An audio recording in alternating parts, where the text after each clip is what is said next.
जैसा कि दोस्तों मैं आप सभी को चैप्टर वाइज इलाहाबाद यूनिवर्सिटी से जुड़े हुए आपके बीएससी एंट्रेंस एग्ज़ाम की तैयारी करा रहा हूं। दोस्तों आज के इस वीडियो में हम बात करेंगे धारिता यानी कि कैपेसिटेंस से जुड़े हुए मोस्ट इम्पॉर्टेंट एमसीक्यू। दोस्तों यदि आप हमारे चैप्टर वाइज एमसीक्यू को डेली देख रहे हैं तो मैं आपको गारंटी के साथ कहता हूं कि आपके आने वाले जो एंट्रेंस एग्ज़ाम है वो आसानी से क्रैक कर पाएंगे। यहाँ पर मैं आपको बता दूं कि जो भी क्वेश्चन मैं अपने वीडियो में इंक्लूड करता हूं वो प्रीवियस ईयर किसी न किसी एग्ज़ाम में पूछे गए होते हैं और बहुत ही इंपॉर्टेंट क्वेश्चन होते हैं। तो इन क्वेश्चन को सॉल्व करने से आपका जो कॉन्फिडेंस लेवल है वो हाई रहता है और आप आसानी से किसी भी बीएससी एंट्रेंस एग्ज़ाम को क्लियर कर पाते हैं। तो आइए आज के वीडियो की शुरुआत करते हैं और चलते हैं पहले क्वेश्चन की ओर। From which of the following formulas does the potential energy of a charged capacitor. तो आपको बताना है कि किसी आवेशित संधारित्र की स्थिति जोजा निम्न में से किस सूत्र से प्राप्त होती है। तो दोस्तों आपको बताना है कि हमारा कोई कैपेसिटर है और उसकी पोटेंशियल एनर्जी ई है। तो इसके लिए जो फार्मूला होता है वो किस प्रकार से यानी कि किस सूत्र से प्राप्त होती है। तो दोस्तों आपने पढ़ा होगा कि संधारित्र की स्थिति ऊर्जा के लिए तीन फार्मूले होते हैं। तो हमारा जो पहला फार्मूला होता है 1/2 VC²। वही बात करें हम दूसरे फार्मूले की तो दूसरा फार्मूला होता है 1/2 Q²/C। और जो तीसरा फार्मूला होता है वो होता है 1/2 QV। तो दोस्तों ये पोटेंशियल एनर्जी की जो तीनों फार्मूले आप इसको नोट कर लीजिए। यहाँ पर ऑप्शन में कौन सा दिया हुआ है, दूसरा वाला दिया है Q²/2C। तो हमारा राइट ऑप्शन है ऑप्शन फर्स्ट। आइए चलते हैं अगले क्वेश्चन की ओर। क्वेश्चन नंबर 2 है R1 एवं R2 त्रिज्या के दो गोले जिन पर आवेश क्रमशः Q1 और Q2 है परस्पर संबंधित किए गए हैं, तब निकाय की ऊर्जा में। तो आपको बताना है कि निकाय की ऊर्जा में कोई परिवर्तन नहीं होगा, वृद्धि होगी, सदैव कमी होगी या फिर Q1 R2 बराबर Q2 R1 होने तक कमी होगी। तो दोस्तों क्वेश्चन बहुत ही अच्छे हैं और क्वेश्चन में बोला हुआ है कि दो अलग अलग त्रिज्या के दो गोले हैं जिन पर कि अलग-अलग दो प्रकार के आवेश हैं Q1 और Q2। यदि हम इन दोनों को किसी प्रकार से संबंधित कर दें या फिर इन दोनों को किसी तार से जोड़ दें तो इस कंडीशन में इस संपूर्ण निकाय की जो एनर्जी है वो किस प्रकार से चेंज होगी। तो दोस्तों आपको बता दें कि आपने पढ़ा होगा कि जब भी कोई आवेशित गोलों को किसी तार से जोड़ देते हैं तो आवेश का जो प्रवाह होता है यानी कि जो आवेश है वह उच्च विभव से निम्न विभव की ओर जाता है और ये तब तक प्रभावित होगा उच्च विभव से निम्न विभव तक जब तक कि इनके विभव का मान समान न हो जाए। तो यहाँ पर आवेश प्रवाह रहा है और इस आवेश प्रवाह के दौरान जो होता है एनर्जी हीट के रूप में बाहर निकलती है। तो इसमें जो हीट है वह उष्मा ऊर्जा के रूप में बाहर निकल रही है यानी कि इसमें कमी हो रही है। तो दोस्तों याद रखिएगा कि यदि हम दो गोलों को एक साथ जोड़ दें तार के द्वारा तो उनके एनर्जी में कमी होती रहेगी और वो एनर्जी कब तक कम होगा, जब तक कि उच्च ऊर्जा से निम्न ऊर्जा की ओर न चला जाए। तो विभव का मतलब क्या होता है, KQ/R होता है। यानी कि दोस्तों Q एवं R का जो अनुपात है जब तक इक्वल न हो जाए तब तक इसके एनर्जी में कमी होती रहेगी। तो इस हिसाब से देखें तो हमारा राइट ऑप्शन है ऑप्शन डी। तो आप इसे ऐसे भी समझ सकते हैं Q1R1 = Q2R2। अगर हम इसको क्रॉस मल्टीप्लाई कर दें तो आ जाएगा हमारा Q1R2 बराबर हो जाएगा Q2R1 के। यानी कि जब तक इन दोनों का मान बराबर नहीं हो जाएगा तब तक निकाय में कमी होती रहेगी। तो इस क्वेश्चन का जो राइट ऑप्शन होगा ऑप्शन डी होगा। आइए चलते हैं अगले क्वेश्चन की ओर। प्रत्येक आवेशित संधारित्र में ऊर्जा रहती है, etch charge capacitor carry energy. तो जैसा कि दोस्तों आपसे पूछा हुआ है कि कोई हमारा ये कैपेसिटर है जिस पर कि आवेश है, ठीक है। तो आपको बताना है कि आवेशित संधारित्र में ऊर्जा रहती है, धन आवेश पर रहती है या फिर धन आवेश एवं ऋण आवेश दोनों पर होती है या फिर पट्टिकाओं के मध्य क्षेत्र में रहती है या फिर संधारित्र की प्लेटों के सिरों पर होती है। तो दोस्तों हमेशा याद रखिएगा जो हमारी आवेशित संधारित्र होती है तो उन दो संधारित्र के मध्य में जो क्षेत्र होता है उन क्षेत्रों के मध्य ही ऊर्जा रहती है। तो इस हिसाब से देखें तो हमारा राइट ऑप्शन होगा ऑप्शन सी। चलते हैं अगले क्वेश्चन की ओर। अगला क्वेश्चन पूछा हुआ है कि सी धारिता के संधारित्र में संचित ऊर्जा क्या होगी जबकि उसका विभव V तक बढ़ाया जाए।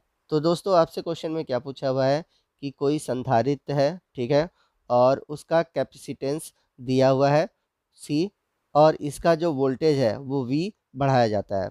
तो आपको बताना है कि इसके अंदर जो संचित एनर्जी होगी वह किस प्रकार से बढ़ेगी। दोस्तों पीछे मैंने आपको एनर्जी के तीन फार्मूले बताए हुए हैं। पहला है 1/2 CV², दूसरा है 1/2 Q² अपॉन C और तीसरा फार्मूला मैंने बताया है 1/2 QV। ये तीनों फार्मूले हैं, आपको मैंने पीछे बताया हुआ है। तो यहाँ पर आप देखेंगे जो ये हमारा बी ऑप्शन है उसमें आपको पहला फार्मूला देखने को मिलेगा। तो हमारा जो राइट ऑप्शन है ऑप्शन बी है। चलते हैं अगले क्वेश्चन की ओर। अगला क्वेश्चन है, जब दो आवेशित चालकों पर परस्पर स्पर्श कराया जाता है तो when two charge drivers are touched. तो दोस्तों क्वेश्चन में कह रहा है कि दो आवेशित चालक हैं, उन्हें जब हम किसी प्रकार से आपस में परस्पर संपर्क करा देते हैं तो क्या होगा, दोनों चालकों की कुल ऊर्जा संरक्षित रहेगी, या फिर दोनों चालकों का आवेश संरक्षित रहता है, या फिर आवेश और ऊर्जा दोनों संरक्षित रहती है, या फिर परिणामी विभव प्रारंभिक विभव के मध्य तुल्य रहता है। तो दोस्तों इस क्वेश्चन का जो राइट ऑप्शन है ऑप्शन बी है, दोनों चालकों का आवेश संरक्षित रहता है। आपको बता दें कि यदि दो आवेशित चालकों को अगर हम परस्पर संपर्क कराते हैं तो इनका जो आवेश है वह उच्च ऊर्जा से निम्न ऊर्जा की ओर प्रवाहित होता है। तो उच्च विभव से निम्न विभव की ओर प्रवाहित होता है, लेकिन पूरी प्रक्रिया में जो आवेश है वो संरक्षित रहता है। यानी कि जितना आवेश इसका अधिक है उतना ही इसका आवेश कम जो रहता है वो बढ़ जाता है। आइए चलते हैं अगले क्वेश्चन की ओर। अगला क्वेश्चन है, समांतर प्लेट संधारित्र की धारिता निर्भर करती है। The capacitance of the parallel plate capacitor depends. तो दोस्तों क्वेश्चन पूछा हुआ है कि समांतर प्लेट संधारित्र है और इसका जो कैपेसिटेंस है सी है वह किस पर निर्भर करता है। तो दोस्तों आप फार्मूला नोट कर लीजिएगा, जो कैपेसिटर होता है वो बराबर होता है epsilon not a upon D के। यानी कि इनके बीच जो माध्यम होता है उस पर निर्भर करती है, यानी कि एप्सिलॉन नॉट पर निर्भर करता है। इसके अलावा जो ये हमारा संधारित्र प्लेटें हैं उनकी एरिया पर निर्भर करता है, और इन प्लेटों के बीच जो दूरी है उन पर निर्भर करता है। तो पहले ऑप्शन की बात करें प्रयुक्त धातु के प्रकार पर, तो किस प्रकार का धातु है इस पर निर्भर नहीं करता। दूसरा ऑप्शन दिया हुआ है प्लेटों की मोटाई पर, तो आपको बता दें कि प्लेटों की जो संधारित्र की धारिता होती है वो प्लेटों की मोटाई पर निर्भर नहीं करती। प्लेट की मोटाई कितनी भी हो वह केवल एरिया पर निर्भर करती है। अगला है प्लेटों के मध्य आरोपित विभवांतर पर, तो आप देख सकते हैं कि फार्मूले में कहीं भी विभवांतर नहीं है, तो यह विभवांतर पर निर्भर नहीं करती। और लास्ट है प्लेटों के मध्य दूरी पर, तो हमारा जो राइट ऑप्शन है ऑप्शन डी है, प्लेटों के मध्य दूरी पर।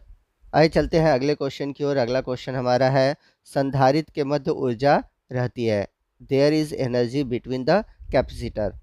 तो आपको बताना है कि कोई हमारा कैपेसिटर है तो उसके अंदर जो एनर्जी होती है वो किस रूप में होती है। यह वैद्युत क्षेत्र के रूप में होती है, या फिर चुंबकीय क्षेत्र के रूप में होती है, या फिर वैद्युत और चुंबकीय दोनों क्षेत्र के रूप में रहती है, या फिर उपरोक्त में से कोई नहीं। तो दोस्तों यहाँ पर नोट कर लीजिएगा कि जब भी कोई आवेश प्रवाहित होता है तो वहाँ पर वैद्युत क्षेत्र और चुंबकीय क्षेत्र दोनों होता है। ठीक है, जब भी कोई आवेश प्रवाहित होता है तो दोनों होता है, लेकिन अगर कोई आवेश स्थिर होता है तो वहाँ पर केवल वैद्युत क्षेत्र होता है, चुंबकीय क्षेत्र नहीं होता। तो यदि हम बात करें कैपेसिटर की, तो कैपेसिटर में हम देखते हैं कि जो आवेश होते हैं वो स्थिर होते हैं। तो जब आवेश स्थिर है तो उस कंडीशन में क्या उत्पन्न होगा, केवल वैद्युत क्षेत्र उत्पन्न होगा। तो इस हिसाब से देखें तो हमारा जो राइट ऑप्शन है ऑप्शन ए है। आइए चलते हैं अगले क्वेश्चन की ओर। अगला क्वेश्चन है, दो जुड़े हुए आवेशित पिंडों के बीच कोई धारा नहीं बहती जब उसमें समान होती है। तो दोस्तों क्वेश्चन में पूछा हुआ है कि दो जुड़े हुए आवेशित पिंडों के बीच कोई धारा नहीं बहती तब उसमें क्या समान होता है। तो ये हमारे दो आवेशित पिंड है, ठीक है। अगर इनके बीच कोई धारा नहीं बह रही है तो कौन सा कंडीशन होगा कि धारा प्रवाहित नहीं होगी। पहला ऑप्शन है कि धारिता समान हो, या फिर दूसरा है आवेश समान हो, तीसरा है प्रतिरोध समान हो, या फिर विभव समान हो। तो जैसा कि हम सभी जानते हैं कि यदि हम दो पिंडों को आपस में जोड़ते हैं तो जो आवेश होता है हाई वोल्टेज से लो वोल्टेज की ओर जाता है, और इस प्रकार आगे चलकर इनका विभव समान हो जाता है। तो जब विभव समान होता है तो उस समय में कोई धारा प्रवाहित नहीं होती। तो यहाँ पर हमारा जो राइट ऑप्शन है ऑप्शन डी है। तो दोस्तों ये था हमारा आज का वीडियो। आपको आज का वीडियो कैसा लगा कमेंट करके ज़रूर बताइएगा।